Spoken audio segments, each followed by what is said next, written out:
Malam itu, kerah jaket kusamnya dicengkeram kuat oleh Jenderal Bintang 3. Kau pikir anak jenderal cocok dinikahi lelaki miskin sepertimu? Keluar dari sini, gila. Semua tawa para tamu elit di pesta ulang tahun Laras adalah bahan bakar, mengukuhkan penghinaan yang telah lama dipendam. Siapa sangka, pria yang diusir dan dicap sampah, ini baru saja memenangkan pertaruhan terbesarnya. Mengapa ia datang dengan pakaian compang-camping? Apakah ia benar-benar gila? Atau ia adalah seorang manipulator ulung yang sengaja merancang penolakan itu? Tak lama, statusnya yang sesungguhnya akan muncul, bukan sebagai pengemis, melainkan sebagai seorang sultan teknologi dengan dendam yang terencana matang, siap mengguncang fondasi kekuasaan dan kehormatan Jenderal Arman. Saksikan bagaimana sebuah tes tulus berubah menjadi eksekusi kehormatan yang brutal.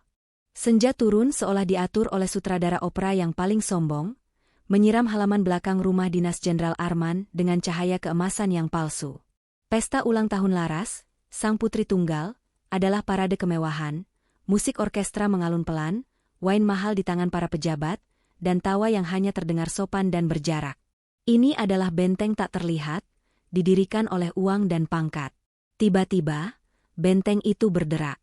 Semua mata yang terbiasa melihat triliunan rupiah dan kekuasaan absolut, tertuju pada satu sosok yang berjalan melintasi gerbang. Andra Pradipta, yang kini menyandang persona paling rendah. Seorang gembel. Jaket lusuh coklatnya tampak seperti sampah yang berjalan. Sepatu bututnya tidak lagi memiliki bentuk, dan rambutnya yang tidak terurus adalah penghinaan visual terhadap kerapian seragam sang jenderal.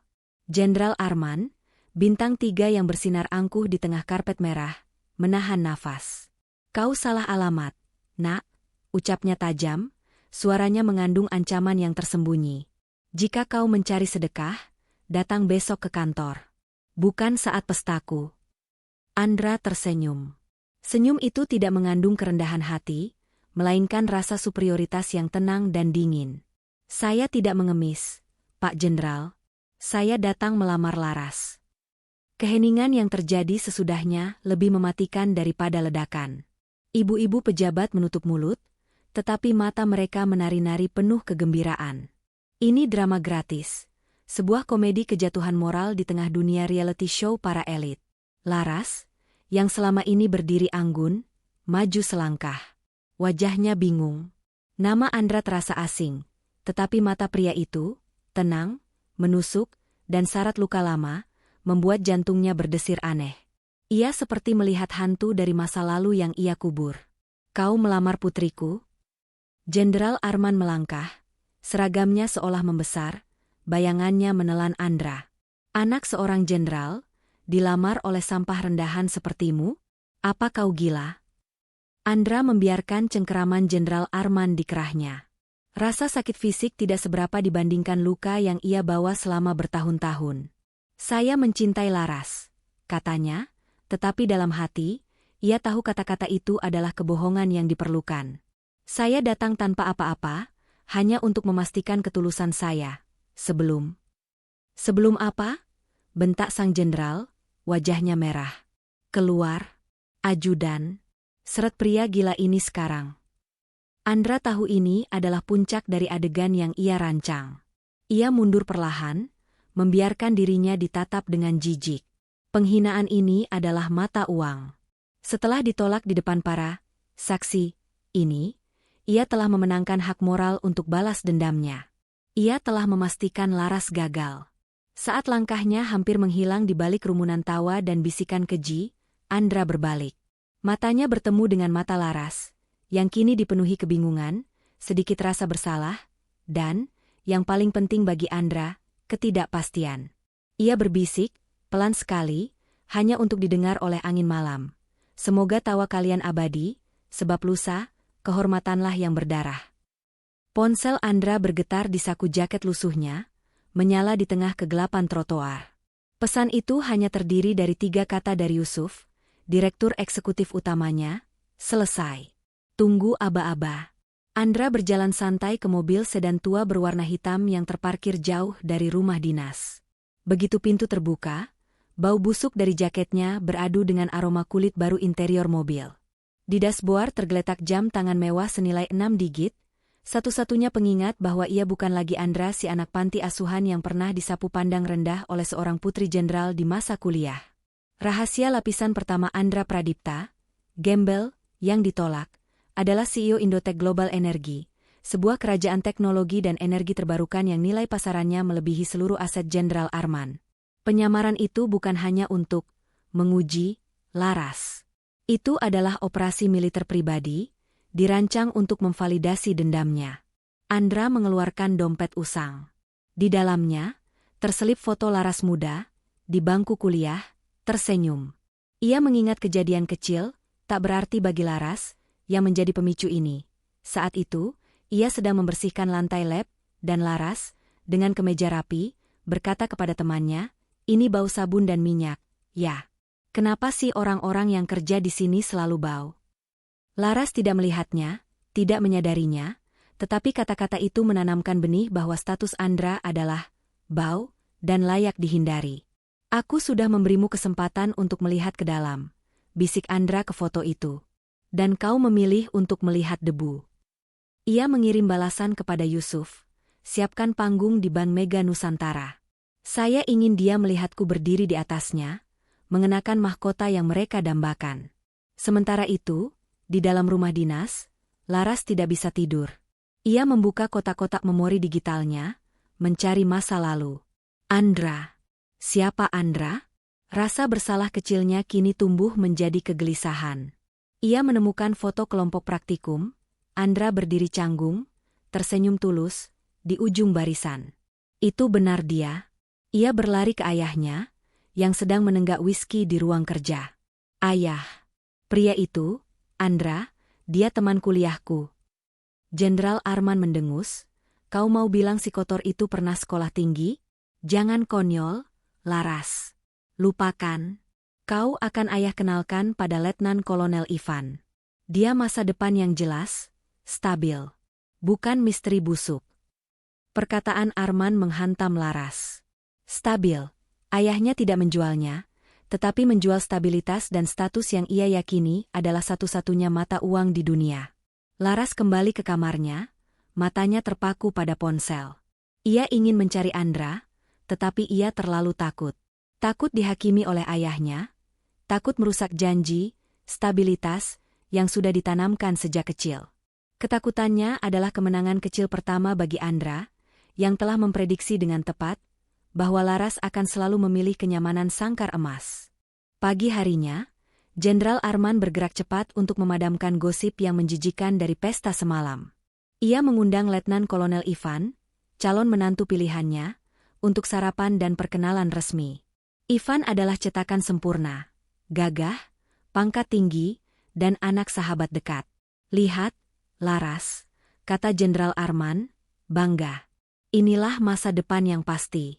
Bukan ilusi dari pengemis gila." Laras berusaha tersenyum, tetapi pikirannya terus berputar-putar.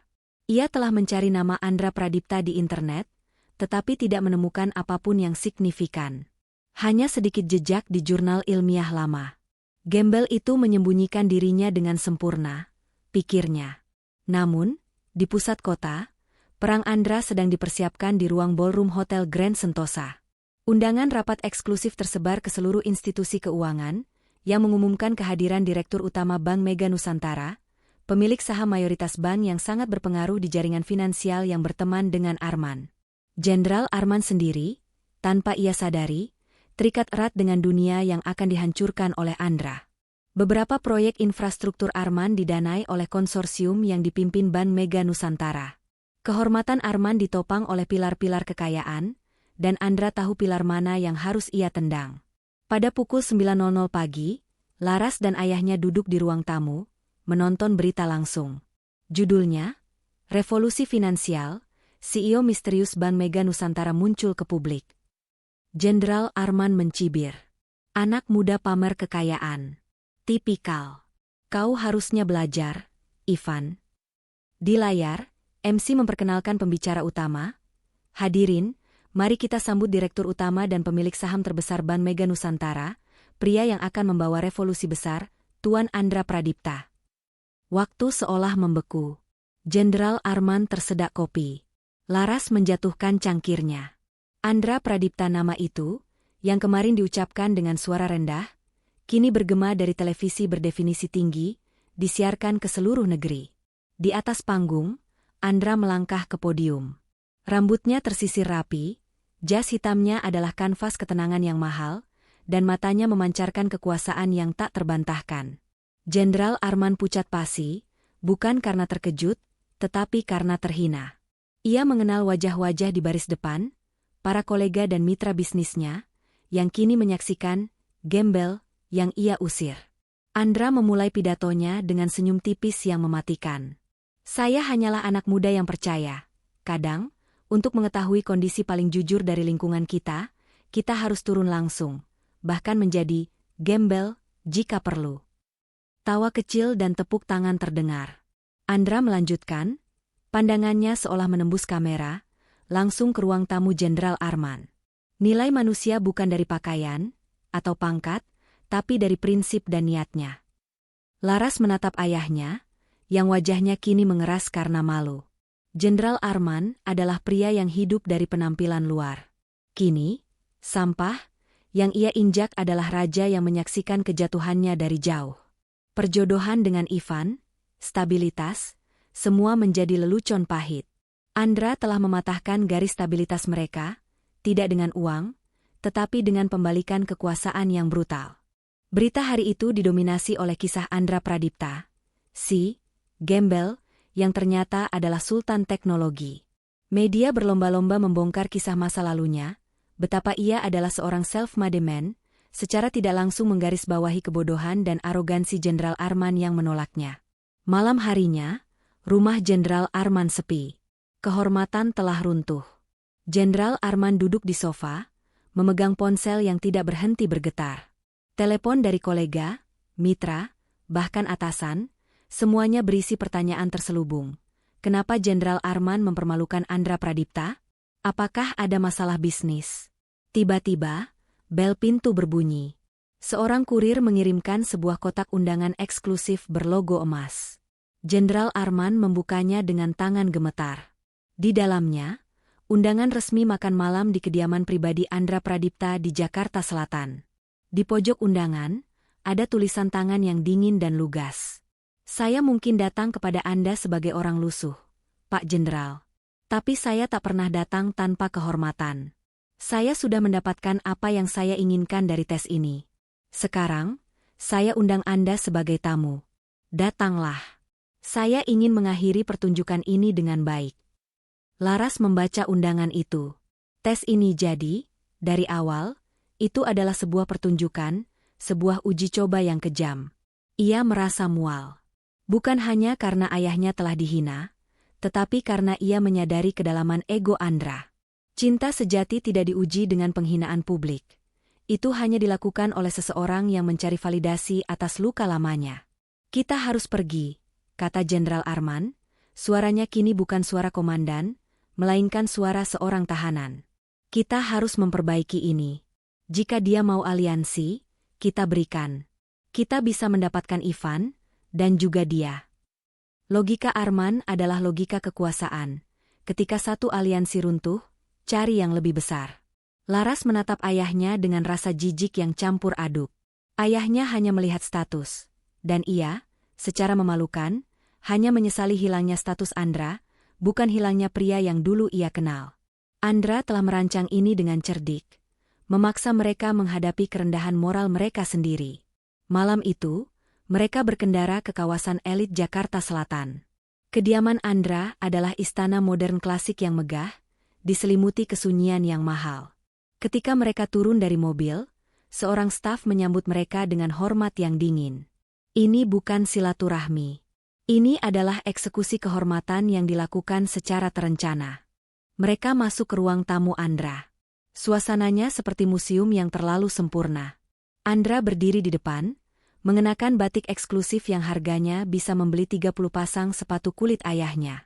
Selamat datang, Pak Jenderal, kata Andra, senyumnya tidak sampai ke mata. Saya senang Anda datang, meskipun saya tahu ini adalah kunjungan paling memalukan bagi Anda. Jenderal Arman menunduk sedikit. Andra, nak, saya mohon maaf. Kesalahpahaman. Saya terlalu fokus pada penampilan, Pak Jenderal, potong Andra tajam. Laras melangkah maju, air matanya mulai menggenang. Andra, kenapa? Kenapa kau harus datang seperti itu? Kenapa kau tidak bilang dari awal siapa dirimu? Suaranya bergetar, memohon sebuah penjelasan yang dapat membenarkan perasaannya. Andra menatapnya, ada sedikit kepuasan di matanya. Karena jika aku datang sebagai CEO, kau hanya akan melihat status, Laras. Aku ingin tahu siapa yang mau menerima aku, tanpa sandal jepit itu. Laras terdiam, bingung. Ia menyadari ia telah gagal dalam tes tersebut. Ia merasa bersalah. Ia merasakan penyesalan yang mendalam atas kesempatan yang terlewatkan, kesempatan untuk bersama pria yang mencintainya secara tulus, yang berani bertaruh. Atau, penyesalan karena melewatkan triliunan rupiah? Pertanyaan itu berputar di benaknya, sebuah aib yang tak terucapkan. Sebelum Laras bisa menjawab, Andra melanjutkan, dan juga, saya harus pastikan. Laras, jika kau menerimaku saat itu, di hadapan ayahmu, aku akan membatalkan seluruh rencanaku ini. Aku akan minta maaf. Tapi, seperti yang kuharapkan, kau gagal. Rahasia lapisan kedua terungkap proposal itu bukan untuk menikah, tetapi untuk memastikan penolakan agar Andra dapat melancarkan penghinaan publik. Andra bukan mencari cinta, ia mencari hak untuk membalas dendam. Lalu, apa yang kau inginkan sekarang? Tanya Laras, suaranya serak. Tepat saat itu, langkah kaki terdengar dari tangga. Seorang wanita muda yang tampak tenang dan sederhana, tetapi memancarkan aura mahal yang otentik, turun dan menghampiri Andra, menggamit lengannya dengan keintiman yang nyata. Itu adalah Nia. Andra, semua tamu sudah datang, katanya lembut. Ayo kita sambut mereka bersama. Andra mengangguk. Ia menatap Jenderal Arman dan Laras, dan senyum kemenangan yang dingin terlukis di bibirnya. Pak Jenderal, Laras, katanya, suaranya menggelegar. Kenalkan, ini istri saya, Nia. Wanita yang mencintaiku, menikahiku, dan mendukungku, tanpa pernah bertanya berapa saldo di rekeningku. Laras terhuyung mundur. Dunianya runtuh. Ini bukan lagi tentang cinta yang hilang, tetapi tentang penghinaan total. Andra telah menemukan ketulusannya, tetapi menggunakannya sebagai senjata terakhir untuk menghancurkan Laras, menunjukkan padanya, di saat Laras merasa paling bersalah, bahwa ia sudah terlambat dan telah kehilangan segalanya. Laras menyadari, Andra bukan pahlawan, ia adalah manipulator egois yang bersembunyi di balik trauma masa lalu. Tetapi yang lebih menyakitkan adalah, Laras sadar bahwa ia, dengan segala privilesenya, juga tidak lebih baik, karena ia menyesal bukan hanya atas hilangnya cinta, tetapi atas hilangnya status mutlak yang baru saja berjalan keluar dari ruangan itu. Jenderal Arman hanya bisa menundukkan kepala, membiarkan kehormatannya terkubur oleh kekayaan dan dendam sang sultan. Mereka pergi malam itu, meninggalkan Andra yang berdiri di istana kekuasaannya, puas dengan pembalasan dendamnya, tetapi sendiri bersama bayangan Nia, buktinya bahwa ia akhirnya sembuh dari luka masa lalunya, tetapi dengan metode yang meninggalkan bekas luka baru pada hati orang lain. Kisah pembalasan Andra dan kejatuhan kehormatan Jenderal Arman berakhir dengan sebuah kenyataan pahit. Laras tidak hanya kehilangan kesempatan cintanya, tetapi juga menyadari bahwa ia dan ayahnya telah dihakimi dan dikalahkan oleh seseorang yang merancang tes kejujuran dengan niat yang manipulatif. Kita belajar bahwa menilai orang dari sampulnya adalah aib besar, tetapi kita juga belajar bahwa dendam, meskipun berbalut validasi, seringkali hanya menciptakan luka baru yang lebih dalam, bahkan bagi sang pemenang.